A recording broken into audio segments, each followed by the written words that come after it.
저는 마포 의뢰 손혜원입니다. 오전에 그 삼성과 관련된 이번에 박근혜 최순실의 국정농단에 대한 이야기들을 했습니다. 조금 더 자세히 들어가려고 합니다. 그 이화여대가 그 미래라이프 반대하는 그 집회를 하는 그 과정에 정유라와 최순실의 그 입학 부정을 알게 되었죠. 그때 그들이 어떤 표현을 했느냐 하면은 고구마 줄기를 캐다가 무령왕릉을 발견했다라는 이야기를 했습니다.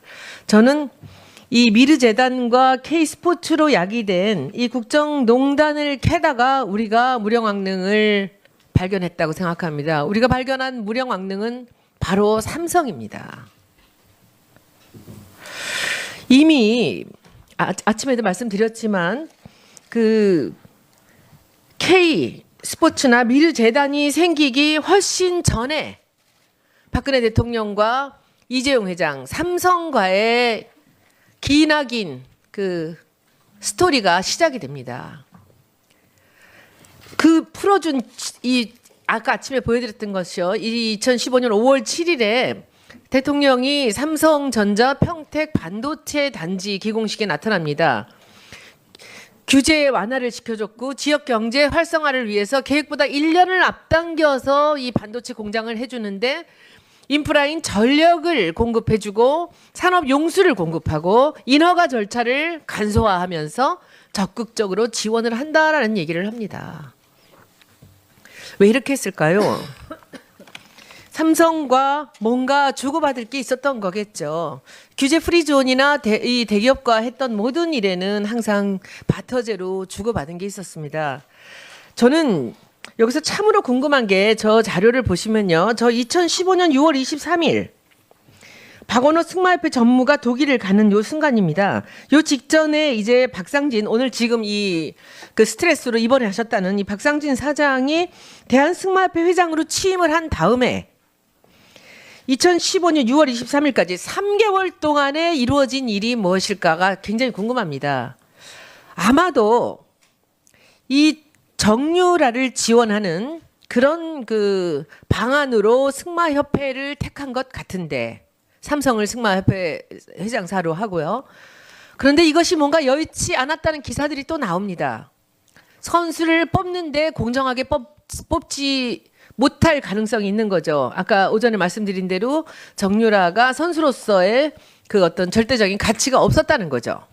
같이 경쟁을 시켰을 때는 위험하니까. 그러니까 그때 아마도 승마협회를 통해서 지원하려고 했던 그 삼성의 자금이 독일로 가는 것이 아닌가라는 생각이 듭니다.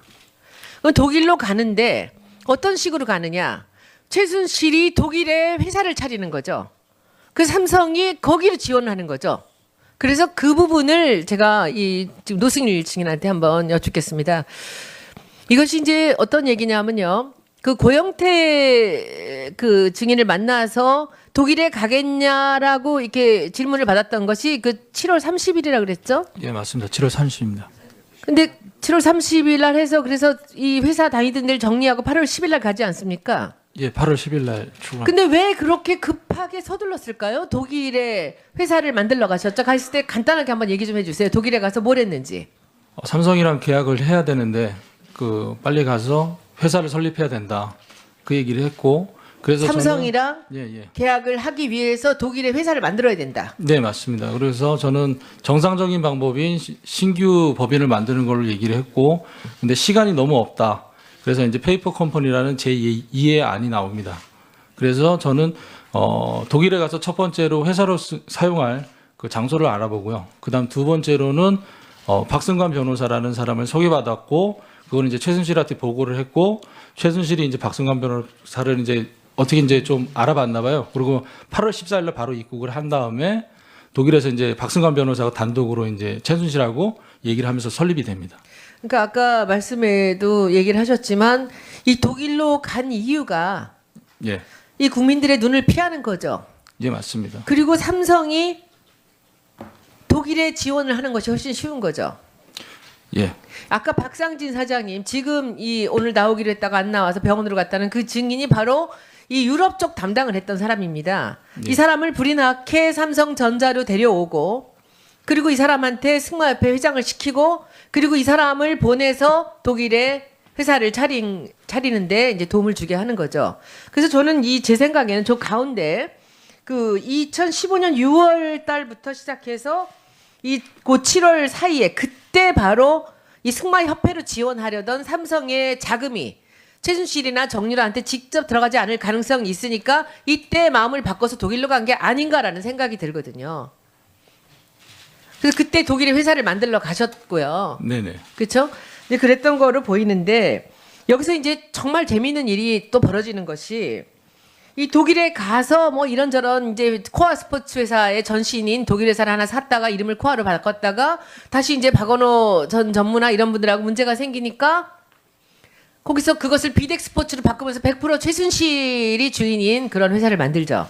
예, 그거는 이제 2015년 12월 이후에 일어난 그렇죠. 예, 네. 그때 이제 그렇게 만든 이유가 제 생각에는 그것이 바로 미르 재단과 K 스포츠가 만들어지는 이 전신이 아닌가라는 생각이 들어요. 처음에는 일단 삼성에서 돈을 받아서 그 독일의 회사를 만들고 정유라가 혼자만 지원을 받게 해놨는데 장기적으로 박근혜 대통령 임기 동안에 계속 재벌들한테 돈을 받아내려면 뭔가 재단이라는 것을 하나 만들어서 돈을 빼내가는 방법을 만들어야 되는 게 아닌가라는 생각이 지금 이제 우리가 7번의 청문회를 통해서 그게 큰 그림이 보여지는데 여기서 이제 문화 쪽을 하나 했고 스포츠 쪽을 하나 했다는 거죠. 그러니까 처음 시작이 그 정유라의 승마를 돕기 위해서 한 것 같은데 이제 시간이 다 돼가는데 그 뒤에 K 스포츠로 어떻게 들어갔는지 그 얘기를 한번 해주시죠. 독일에서 돌아오는 과정하고. 예, 저는 독일에서 이제 그 최순실 씨가 나가라 그래서 이제 좀 버티다가 이제 나왔고요. 급여 조건이 안 맞는다. 그러니까 독일은 노부장이 원했듯이 그 급여 조건을 채워주면 법인으로서 대표로서 그 세금을 많이 내야 된다. 그러니까 독일에서는 150만 원 받고 한국에서 200만 원 보내주겠다. 그러면은 독일에서는 이제 150만 원에 준하는 이제 소득세를 내면 되는 거고 법인도 그거에 맞는 세금을 내주면 되는 거고요. 그래서 이제 제가 이제 못 가겠다 이렇게 얘기하고 그 다음에 이제 그 여담입니다만은 안 나간다고 버티니까 이제 부식을 끊어요. 부식을 끊고 제가 또 안 나간다고 그 부식을 끊긴 상황에서도 꾸역꾸역 버티니까 통째로 이사를 가요. 제가 자고 있는데. 예. 그러고 난 다음에 제가 들어오게 되고, 그 다음에 이제 그 재단은 고영태가 이제 얘기를 했습니다. 저한테 이력서를 좀 준비해라고. 왜 그러냐니까는 제 체육재단이 만들어진다. 그래서 저는 체육재단이 정상적으로 고영태도 그렇고 정경련이 뜻을 합쳐서 만든 재단으로 알고 있었는데 들어와서 한 1월 달, 2월 달 같이 일해보니 또 이것도 판이 또 최순실 판이다. 그래서 저는 이제 블루케이에서 더 이상 일을 못하겠다고 얘기를 합니다.